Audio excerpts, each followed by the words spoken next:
but because of segregation, they weren't allowed to participate in the NCAA tournament at the time. So they were in the NAIA. So they won 3 straight years.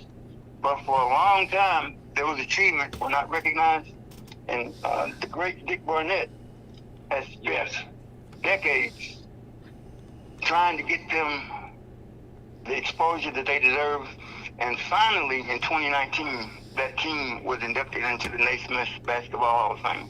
But this movie, finally, after all those years, And Dick Barnett is still with us, thank goodness. I mean, he's still around. Yeah. And he's one of those person again that if you were not a fan, okay, what they were doing, you heard it, but you didn't understand how important he was to what he was doing. That's right. Yeah, I did not see him play, and I did not see Sam Jones play. So the best HBCU basketball player that I've seen in my lifetime is Earl Monroe. But there are people who say that Dick Barnett was as good as Earl Monroe. So I don't know. Dick Barnett, and put it this way, I think they played different positions, okay? Because Earl Monroe was a guard, okay? And he held his own, but they both held their own.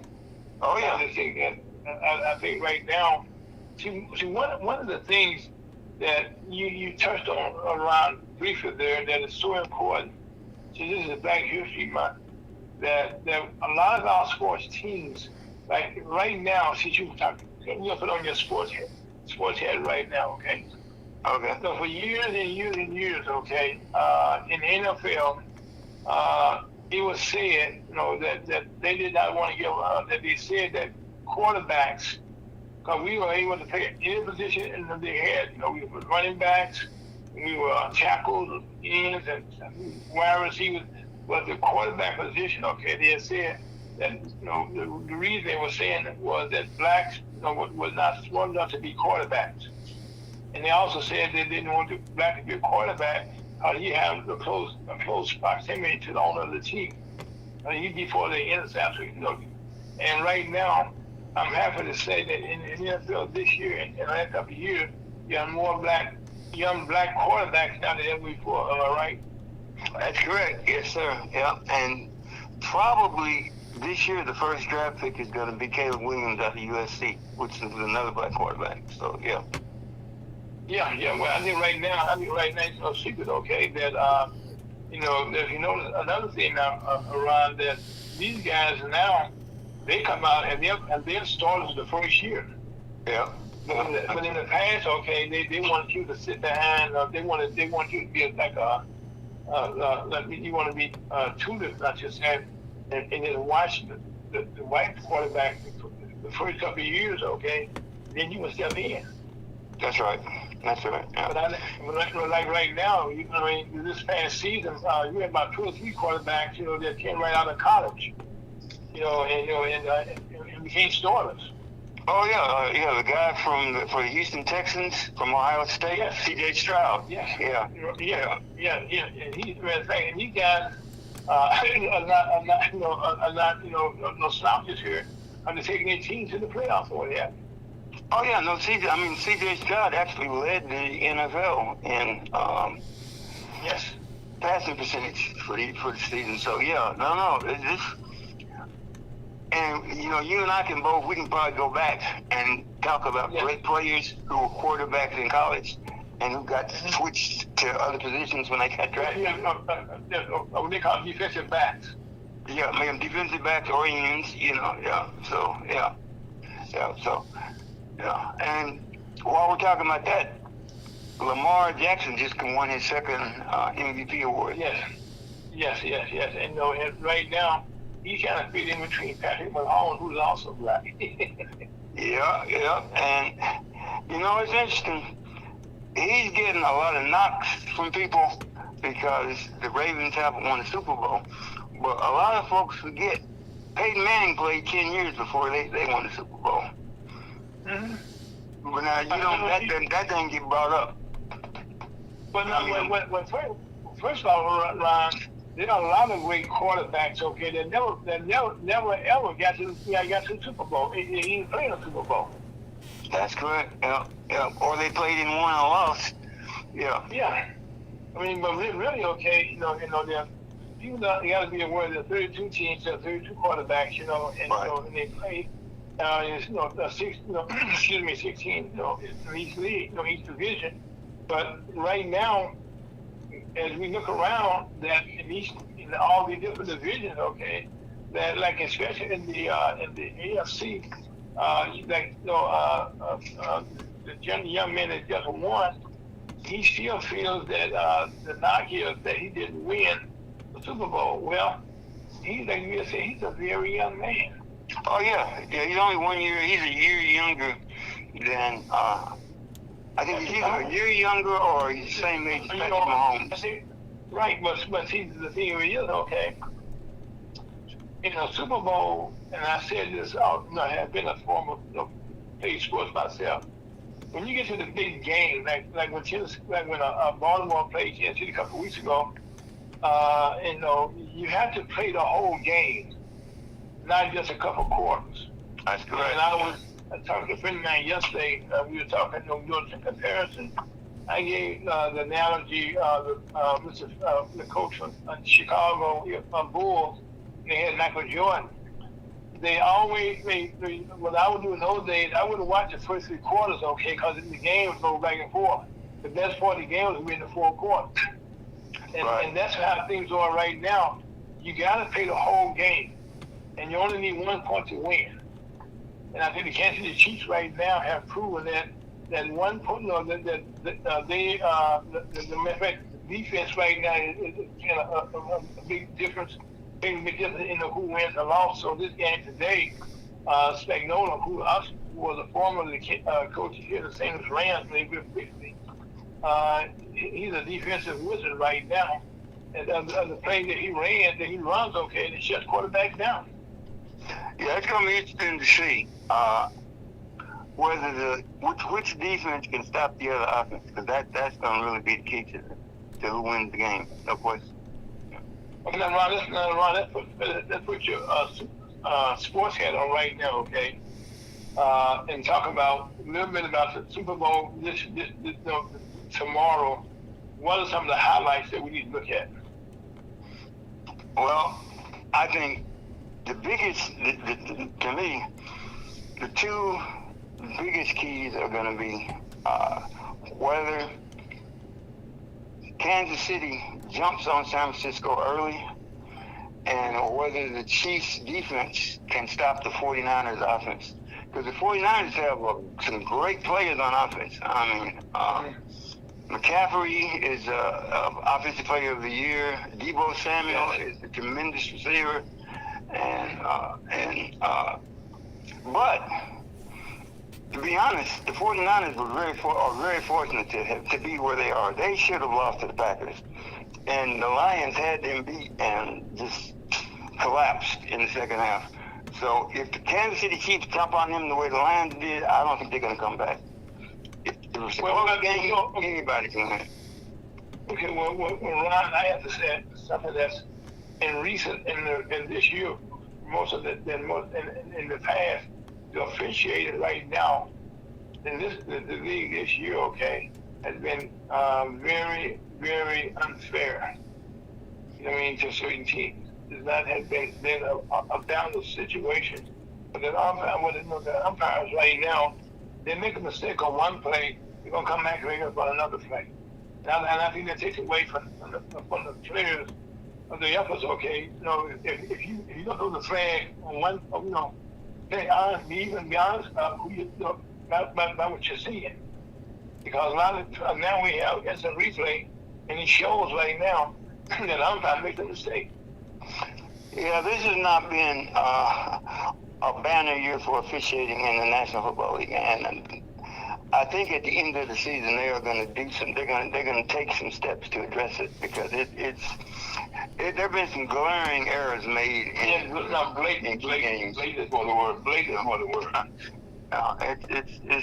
It's embarrassing, really, and yeah, it lends itself to the conspiracy theorists who say that it's all rigged. You know, it's not a good look for the league. I'll put it that way. No, it's not. No, it's not. Yeah. No, it's not. No, it's not. No, it's not.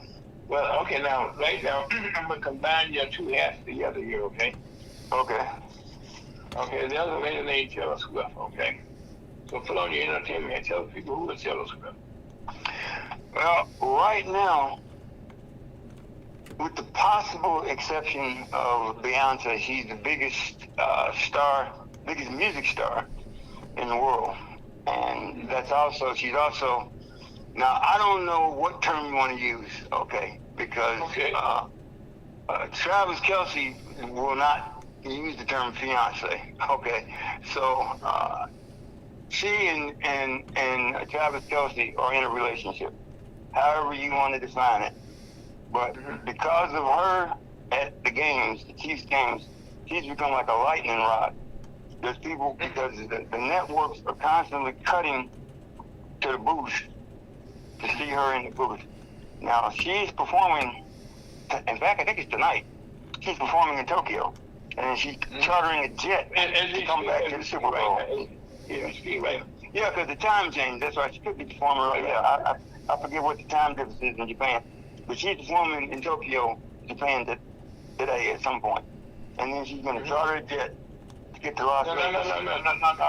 No, right. Correct you right there, okay? No, she used to have two private jets. So she had the plane, she had two, she can fly when she wants to. And, those private jets, she got a whole bit, they all comfortable, okay? So she was, okay, well, the story they're telling is that they're chartering a jet for her, so maybe it's her jet. No. She has her own jet plane, okay? Matter of fact, she had two. She just sold one to a person, to a group here in St. Louis. Their own Porsche. I mean, And so, but she got her own jet. Now, the problem that they said they were talking about, that they had problems as when the jets landed in Las Vegas, they had limited amount of parking space. Limited space, yeah. Now, you and I both know, Ron, they're going to find parking space. Of course. Okay. Yeah, she'll be at the game. She can be at the game one way or another, okay? Yeah, she'll be at the game. Having said that, I think for the NFL, they took advantage, which they should, okay? That's what sports is all about. I mean, it wasn't, like I said, this was really something that came about, not something that was put together, for football. Right. I think that, I think Taylor Swift sitting a trend here that Travis Kelce has been one of the best tight ends for quite a while before he had Taylor Swift. Yeah. He's gonna make the Hall of Fame either way it goes. And after watching the awards the other night, okay, I can see Taylor Swift. Any other store that she made with date, okay, they had a limited exposure, okay, but they wasn't part of the biggest sports in the world, called football. And so with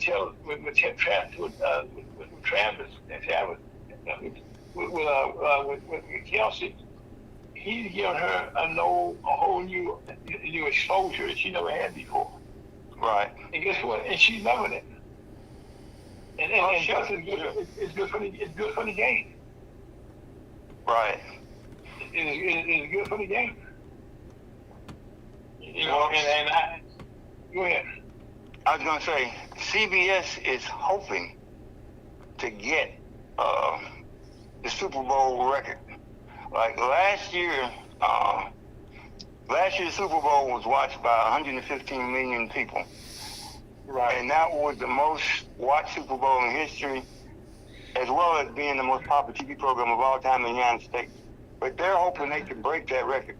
So if pumping her up there a few times can help them break that record, they're more than willing to do it. Yeah, well, right now, they're saying they're trying to get, they're expecting right now, okay, that a record, okay, of 67 million people.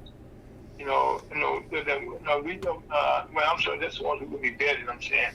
But the thing that the game itself will be seen, in more places around the world Right. They're gonna be seen on the federal government network. Where you can see in all the countries where we got young men, playing sports anywhere in the world.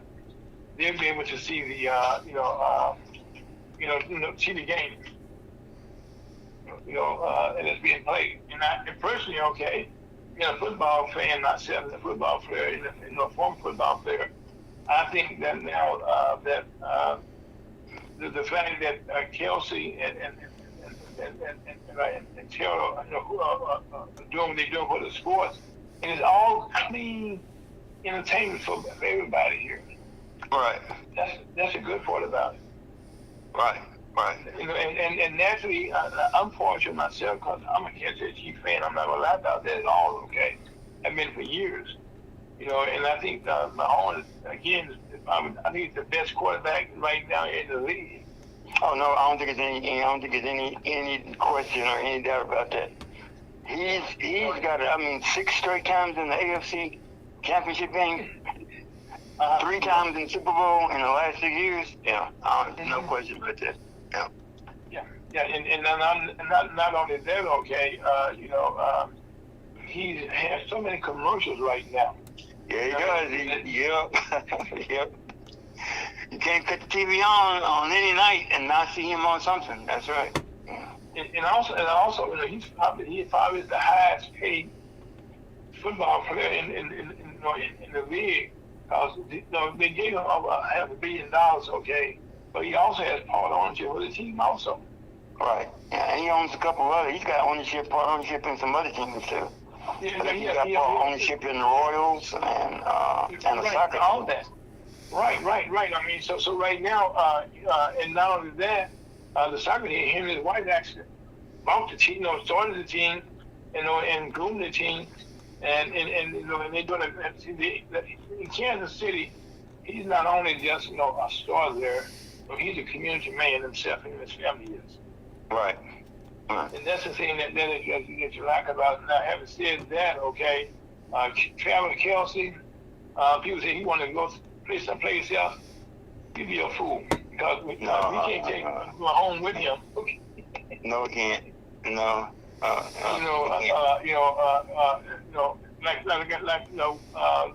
feel sorry for the gentleman that just left last year to be went to the Commodores, Commandos in Washington, to try to be a head coach. Eric Bieniemy, yeah. Bieniemy right now, and right now he's on the outside looking in. That will show you how you can make think grass is greener. And I think right now, he was hoping to get down to the Chiefs because the offense went south without him. They know a lot about that, okay? But now they have got a young man, okay, that's number 10. That's unbelievable. Well, and the thing about Bieniemy is he went to the Commanders because they also gave him the opportunity to call plays. And supposedly the reason that he wasn't getting head coaching opportunities was because they were saying, well, Andy Reid calls the plays in Kansas City. But here's the thing about that. Okay, the Titans just hired a head coach who didn't call plays either. Brian Callahan. He didn't call plays with the Bengals. So I think that was a bogus thing. But he felt that it was a legitimate.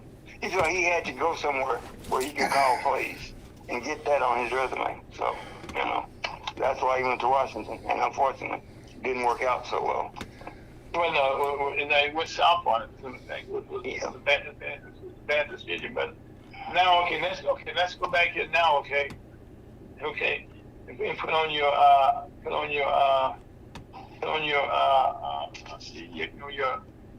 entertainment hat right now.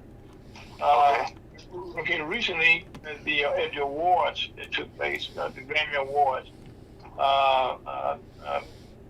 there was an award given to Jay-Z, and he kind of gave a little history about what happened with blacks in the past when you come to the Grammy and them getting exposure in the past. Mm-hmm. And that he made note, and we all have to agree, okay, that he made it briefly, okay, that Beyonce is probably the greatest. And I think right now, okay, that Beyonce is second to none. Okay, as far as female entertainer goes. You know what I'm saying? And so I think that, that she had not been given her dues. You know what I'm saying? Yeah. Well, and see, I can speak to that because I have voted on the Grammys. Okay, I've been a member in theirs, so I know exactly how the Grammy process works. Okay. Well, what you explain it to us, like, explain it to us, please. Okay, so what a lot of people don't understand is, like, as far as that go, Grammys, Oscars, which I've also been a part of, Emmys, all of these awards, these are industry awards which are voted on by members of the industry. Now, Jay-Z was referring specifically to the category, the album of the year. And he was saying that black artists do not get fair consideration when it comes to album of the year. And I understand why he's saying that, okay? Because I've been in meetings and seen things where people will say, well, this album is a good R&B album, but it's not a pop-oriented album. Or, well, this album is a good jazz album, but it doesn't fit. So there's all kinds of political stuff, and record companies get involved in it, and their people will call you up and try to influence the vote. So there's a lot of politics involved in the Grammys. It does not have anything to do, merit is a very, very small part of it, okay? I'm not saying that people who win Grammys aren't talented, because they are, but there's a lot of really talented people who never win a Grammy because of politics. I agree on that. No, and that's the point I think he's trying to make. I agree. Diplomatic as he can be, because he realizes that he's still running a record label, and he still wants his people to be considered for awards. So he's got to. He can present that protest, but he's got to do it in such a way that he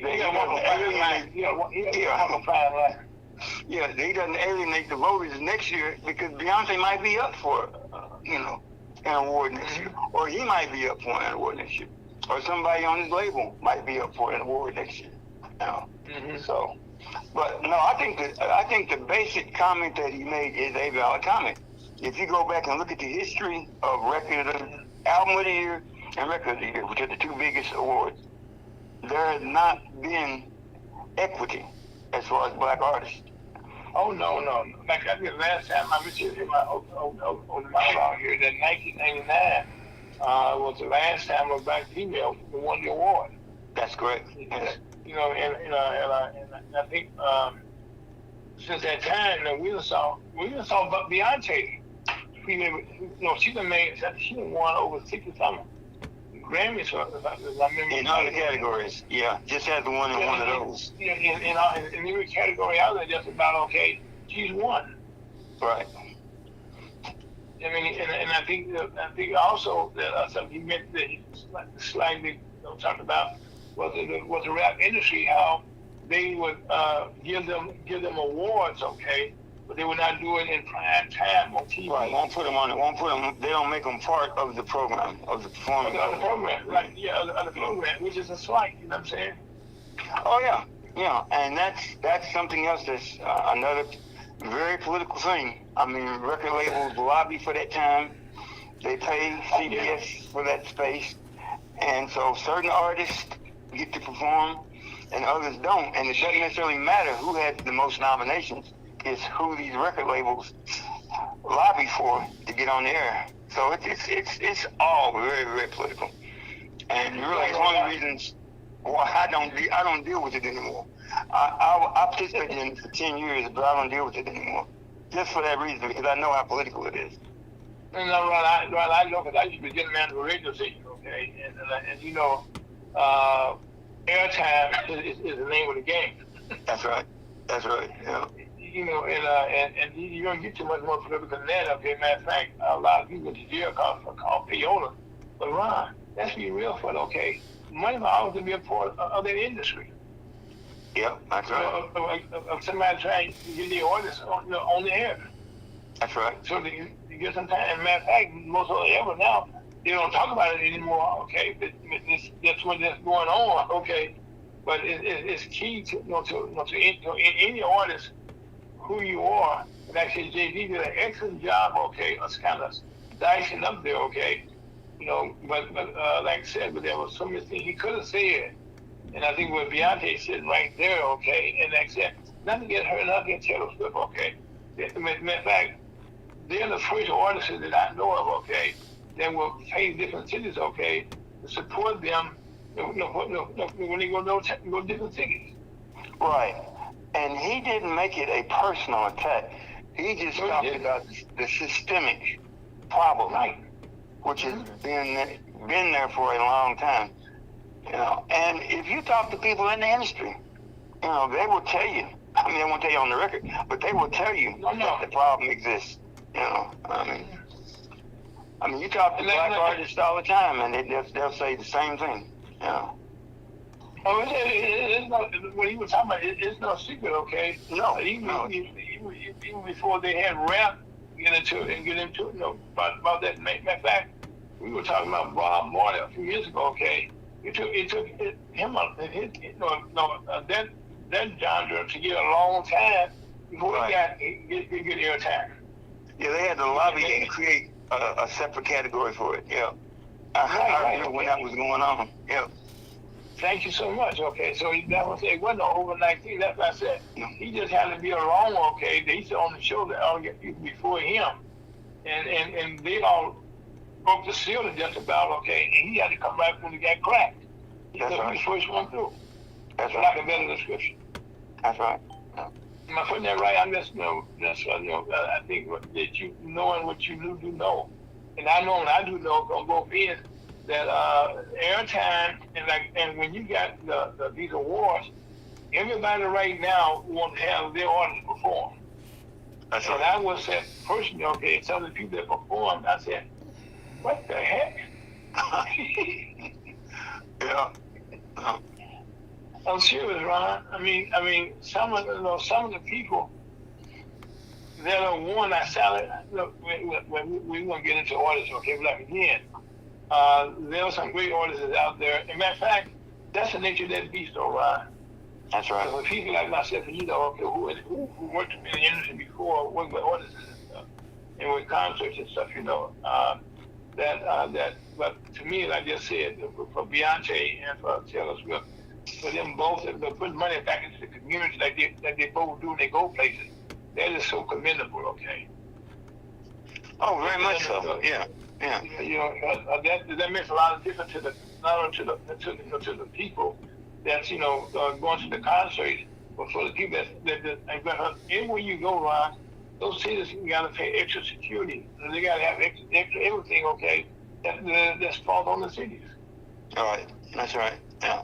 And they're $100,000. They're not talking about $10,000-$15,000, okay? Oh, no. No, they put us It's big money. Yeah, that's right. Big tab. That's right. Yeah. Yeah, and I'm saying, so, I mean, and I've been in it for a long time, and I can't recall any men, okay, to do that. Do you? Let me think about that for a minute. Yeah. At various points, I'm just trying to think. No, I can't, because most of the big male stars that I've known, they've had security, but not to the degree that Taylor Swift or Beyonce has it. No. Mm-hmm. Yeah, they put up 6 figures they can give back to the community. That's right. Yeah. And they goes a long ways, okay. For their, for the, not only, like I said, for the cities themselves, but for artists, it's for respect, And like I said, this, like I said, she's been a gift. This, the NFL need to pay Kelsey extra money, okay, for him. Yeah. They. Oh yeah, they reached a whole big bonus off of that, no question. Yeah, okay. So now, Ron, okay, now, Let's talk about a little bit. Okay, let's go back to your. I like this. By the way, Ron, people listen to the program. As we go forward in our future, okay, you can hear more of Ron being a part of our program on Saturdays. Because one of the things on USOuttalkwith.com that we want to do is we want to have more professional people, okay, who can give their opinions or give their facts about the industry. You just heard the fact that Ron has been a part of voting on the Grammys and the Emmys, and Academy Awards and stuff like that. And so that means he has, and that doesn't include his sports background that he can go to, and that doesn't include his political background that he can go to that head on right now. Ron, last year we had a lot of excitement going on in Tennessee about the two young men and young lady that were kicked out of the legislature there. Oh yeah. So for people not aware, they are both back, in their particular, in their particular seats right now. Now, but now, have they had any more mics being cut off from them or discrimination? Oh yeah, Justin Jones just got kicked off the education committee last week. Yeah, it didn't take long. Yeah, and that's because he has voiced.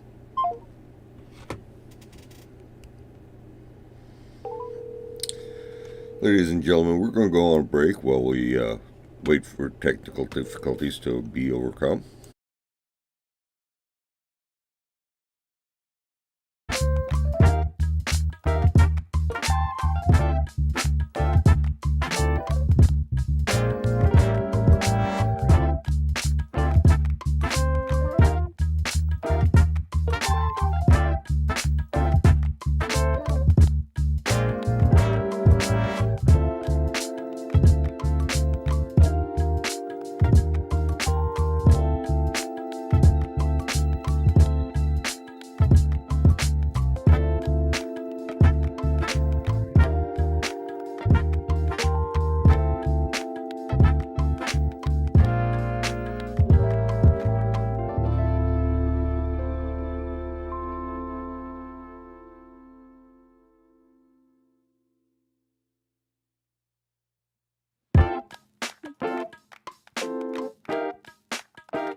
As a theme about doing a live show they call technology, and they're just having a technology what you want to call it.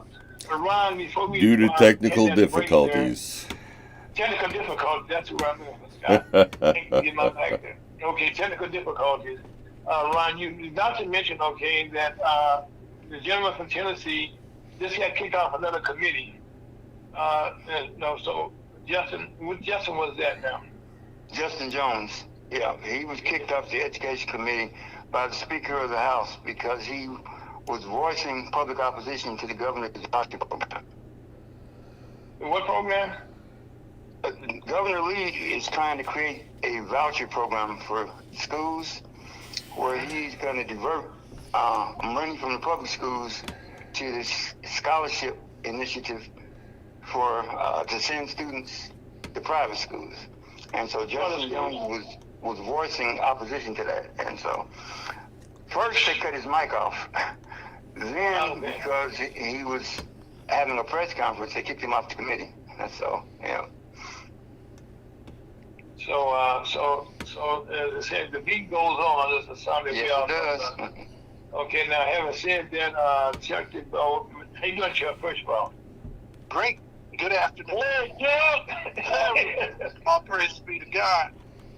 Yes. Chuck, we got Ron Wynn that's on today. And Ron worked for the largest bank newspaper down in the state of Tennessee. And Ron wears many hats. Okay, his entertainment hat he has, that he's been a part of the voters for the Grammy, the Emmys, and all that kind of stuff, Academy Awards, and also he's a sports director for the people also, so we can talk about the sports that's going on and all that stuff. Okay, and also political hat also. So when you called in, he had a political hat on then, talking about Justin Jones. Just had kicked off the committee there, which we know last year there was much to do about him being expelled for lack of better description. And also Mr. Justin, and also Justin Pearson, okay, and also a young lady, a white young lady, but they're stand because in those days we were talking about the killing in Tennessee, where these a mass shooting took place in a private white school there, and the students and stuff were voicing their opinions, okay, about getting gun control and get something passed in the House of Representatives there, I should say, and Justin got kicked out because they took their protest, they said, to a higher level, but they were representing their students there, who their constituents and their parents there. They were just doing their job. But anyway, so Chuck, so anyway, we were talking about that, and when you came in. So now, having said that, Chuck, we also had talked about the Super Bowl, and we talked about a little about the Taylor Swift and Travis Kelce. So now, we get into this, like, what are your thoughts about this being Super Bowl weekend? Give your thoughts on it. Man, that's there's a lot of thoughts on everything, but just reacting. I was wondering about what happened to those brothers in Tennessee state legislature, because it was. Well, let's go back. It went quiet. I mean, it's like we're not even talking about what happened, or what is the aftermath, or where are we now? Because they have. Well, obviously, you have our attention, and we're paying attention to that. And not to say that's something we got to stop talking about, but I just want to reiterate, let the people of Tennessee know that we haven't forgotten you, and we're here. But you got to keep that fire going, or keep. Oh yes.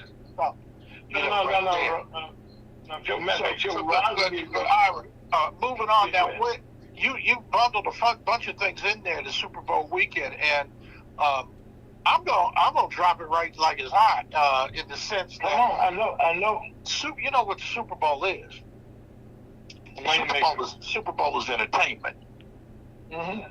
And Ron, and I mean, it's all about the come up, or whatever. While what's not in the news, that's what you watch for today.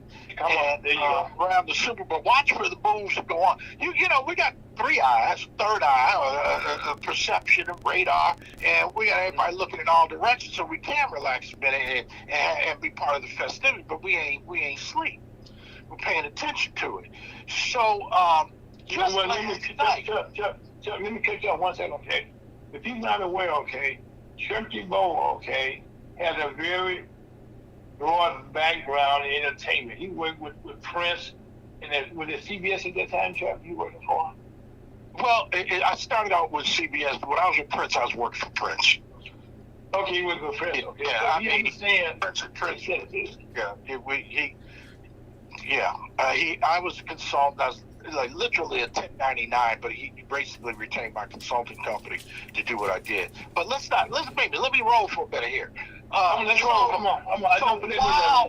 While this was going on, so I got a call the other day from NBC News, and NBC News was saying, we're doing this story on DEI, diversity, equity, inclusion, and we want to know what black organizations are doing about it, or what are they doing. And I said, "Oh, really?" I said, "And what they do?" Because I know that's a loaded. That's all barrels, all angles. No, that's dynamite. Okay. Dynamite. So he said he had talked to Mark Morial of the National Urban League, and they said they had a coalition and they're going to do this and do that and blah blah blah. And I was like, oh yeah, I said, did Mark tell you? Yeah. Because we're not part of that coalition. If I could damn near whistle, you know what I mean? No, it's a kitchen cabinet. The cake's baked already in it, and so I don't want to go off of that part of the tangent, but it's a certain, I won't call it a clique, but a group of entities and organizations that be convened to write letters to Fortune 500 companies and do blah blah blah. And this brother that was just writing is for NBC News Black or something like that is online, and I'll share you the link to the article as soon as I stop talking. But this brother was smart, man, because he went and he found out like there are those and there are these, there are them and there's us, and so I love it. he you put me out there like that, I can't. A bullet is a bullet, and if I'm getting shot at, I shoot back. My bullets are real. And so I just kind of told him, I said, so this DEI thing, and I'll wrap the story up. But I just told him, I said, man, my quote, you're gonna get the quote. But wait a minute, let me see if I can pull it up real quick here. Just tell you what I said. I want to read this. It says, it's one thing to throw rocks at a fortress, DeBose said. Anti-DEI agents are dropping bombs. And now the reality is black businesses are getting killed. And so we've got to lift them up. So we're focused on developing a whole new generation of entrepreneurs that are sustainable in their communities. Amen. So when you read this thing, and I was saying it, but that's the whole point that I didn't realize. And so my partners, my boys, people read it. Like, I didn't even know this thing was online, that they put it online last night. And so they're calling me and saying, "Oh man, you dropped the hammer." I'm like, "What do you mean? What do you mean?" He says, "No, people writing these letters, and these so-called protesters, they're like throwing pebbles at a fortress while we're getting rained on with bombs like it's Black Wall Street all over again."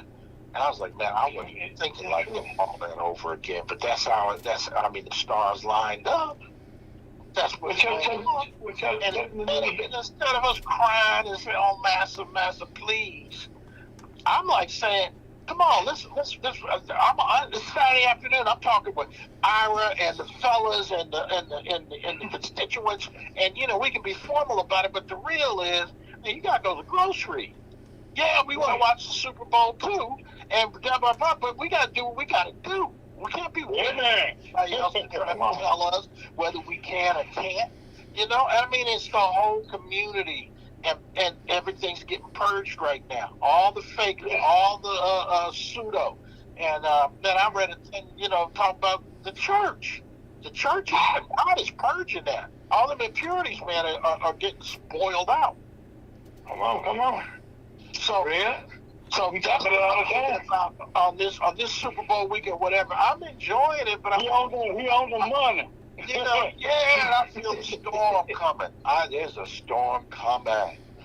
Yes, sir. And we're ready for it. I mean, yes, not say that we're ready, but we know it's coming. Yes, sir. And I'm not gonna cry for nobody. I'm gonna tell my neighbors, and I say, whether it's we get sandbags or mental fortitude of what we're gonna do and how we're gonna do it, I'll help you fill your sandbag. Just because I got a house or a panic room or something like that, you're gonna be trying to run to my house. I'm gonna help you get your house in order. We said be quick to hear, slow to speak. Man, that's it. It's the community, man. It's like, forget what anybody told you or what anybody is saying. It's a natural thing. You can close your eyes. You ain't even got to have. Just walk out and feel the air and know where's the church, where's the grocery store, where's the doctor, where's the teacher, where are the kids, where are the parents, who's working. Man, I got a leak in my house. Who can I call? Because they took away the vocational education, or you can get baby, we can give out babies left and right. Don't cost you too much. As a matter of fact, they got you thinking it's pleasure until you gotta face reality with it. So it's the community. It's like what is self-worth? What is self-responsibility? And you got all these people ready to point a finger, and I'm not talking about people like us or more. So I'm talking about those that are so-called on the other side. And you can really take media, entertainment. They got us propping up who is supposed to be a demigod, somebody we're supposed to be look up to, somebody we want to emulate that life to. And now it's coming out, man, they're all like putting on airs. What they really like behind closed doors is to keep certain people down. Put that gangster down. And so it's on display right now. When we talked about before you came on the air, Ron and I were talking about that they had this thing that black quarterbacks, previously could not be a quarterback in the league because they weren't smart enough, and then they got drafted and gave us a back. But right now we got all these black quarterbacks, young black quarterbacks right now who are leading their team to championships. And so now, okay, that thing has been cracked, so to speak. Seal has been cracked. We got some talk about Bob Marley also, how he cracked the ceiling. So right now, Chuck, what you just said here, okay, it's coming on the same line right now. This DEI thing now, it's alive and well, and it's not good. We just lost a teacher here, a professor here in Missouri at the university who killed herself. At the university, because and it's not talked about a lot, but the students demonstrated about that, okay? And so this is alive and well. And the young lady that was up at Harvard University, she was president of Harvard. They didn't want that. Because they felt that in her job, she was doing her job, and not that she didn't do her job, okay? It's just that the people that they felt should be there wasn't her color. No, she's the wrong color. That's the whole point, though, right now. Who is anybody to tell you what you can or can't do with your own money? And the money that you have them because they were trying not to let you have any anyway if they had anything to do with it. So as far as education, that whole thing of removing that lady, it had nothing to do with the quality of the students they were producing. Nothing. It's all about because she didn't cry enough or yell enough or protest enough about Israel. Everybody need to make their own choices, their own decisions. Don't try to be how to and because you're the preacher at the church, because you're the school teacher, because you run the university, you're not supposed to be silencing and censoring people. No, and that's not what it's No, but Chuck, I know. Well, I'm in my position, okay. That all my life, okay, I can't be real, but I can't be bought. I'm going to tell the truth. And let's get right here on this education thing. I mean, now they're trying to tell us what you can and cannot say about the facts of history. Thank you. Man, it's been happening for a while. And I'm just going to say this out here right now because I'm supposed to talk about, but, I have affinity with the Tuskegee Airmen, so that's the thing. I don't want to open all that up. But when I went down there last August and I went to the Tuskegee Airmen Museum, there's all these white men up there. There's all these white men that you don't even know who in the hell are these people. Why are they up here? And I'm talking about when you first come in the door and you got to sign the book. Never, ever in the history of this thing has one of these guys' names or pictures or anything been associated with it because now it's okay. People really respect and love and know who the Tuskegee Airmen are. So what happens? All of a sudden, Secretary of Defense or the general over the whole army or this guy, all these guys way up, they got to put their pictures up there first. And I'm looking for the actual Tuskegee Airmen, and they don't give them any identity. They're changing history as it's exposed or portrayed. That's the point. You got to go to another country or watch a BBC documentary to see what did these people over here really do. And let me just tell you straight up, and I'm feeling it today, but the American white man don't want you to know the truth about what did they really do in slavery, or what is they really engineering. And then to talk about, there's a guy out here now, used to be part of this private security firm called Blackwater. They up here professing that they need to recolonize Africa.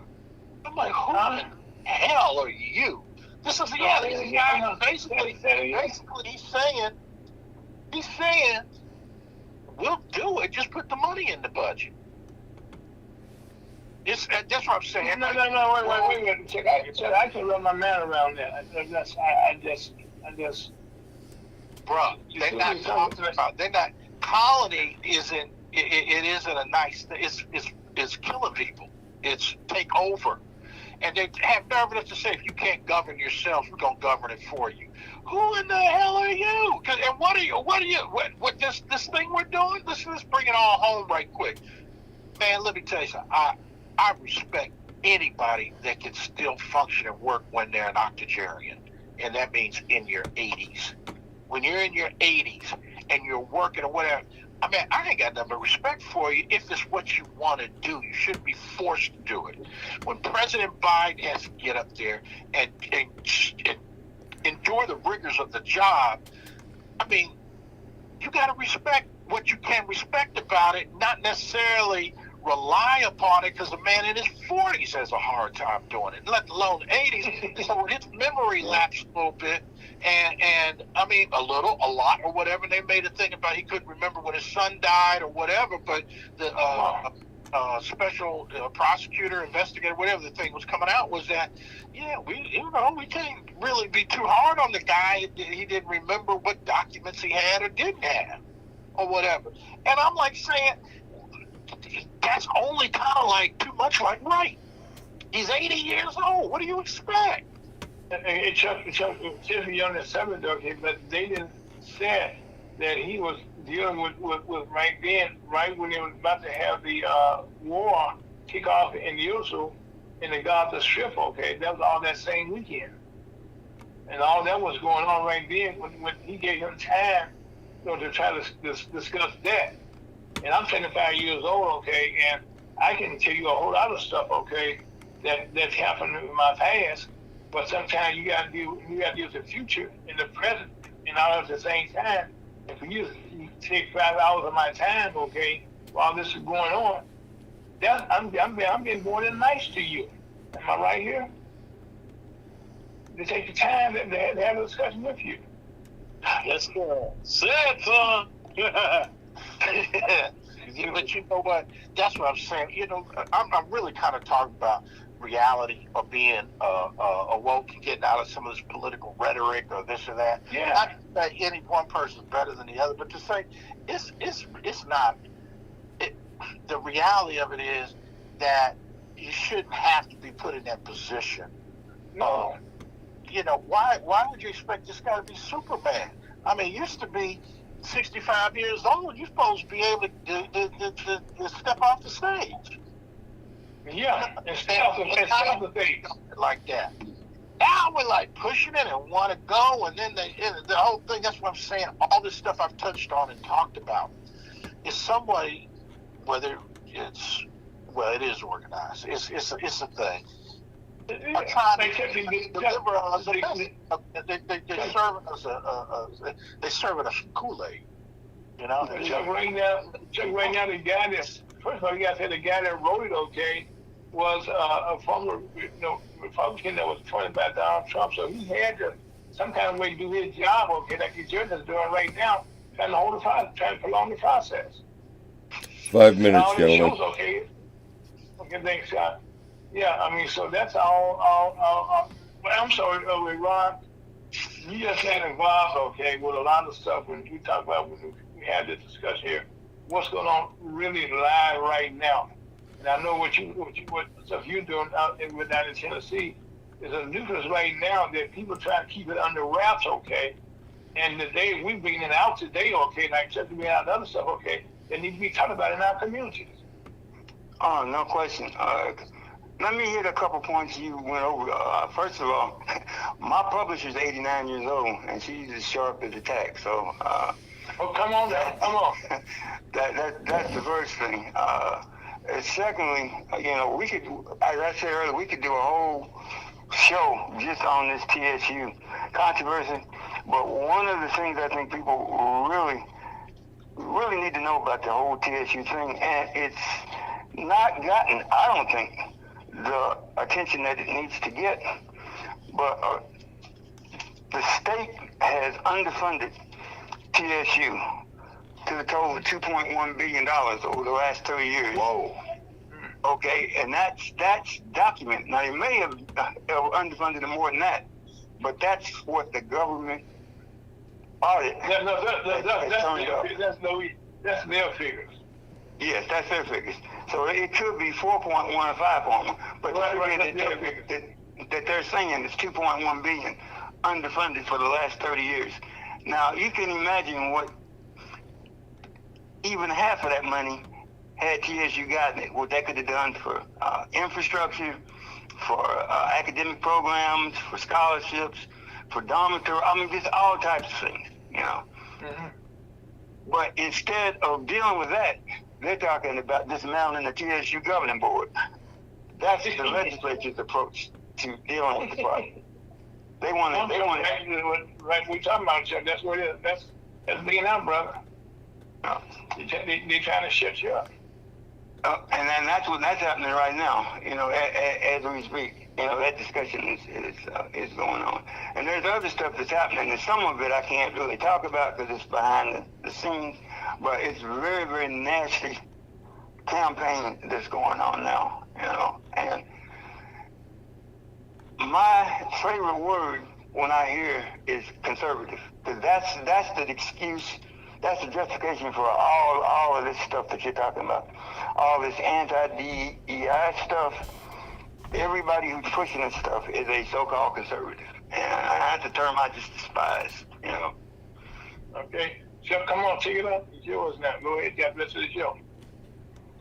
Well, let's really continue or plan to continue some meaningful dialogue and discussion on it. See, we almost kind of like can't be on one side or the other, because there's a liberal side to it, to where DEI was being used and we weren't benefiting from it. No, I'm not arguing for either conservative or liberal. I'm just simply saying the use of the term as a substitute for what it is. That's what I'm talking about. I mean, completely. Oh, we got you. How do we bring it home? How are we going to benefit? Because we're going to have to go back to ensuring that our HBCUs or our neighborhood schools or public schools or whatever access we have are sound and properly facilitated and funded. Mm-hmm.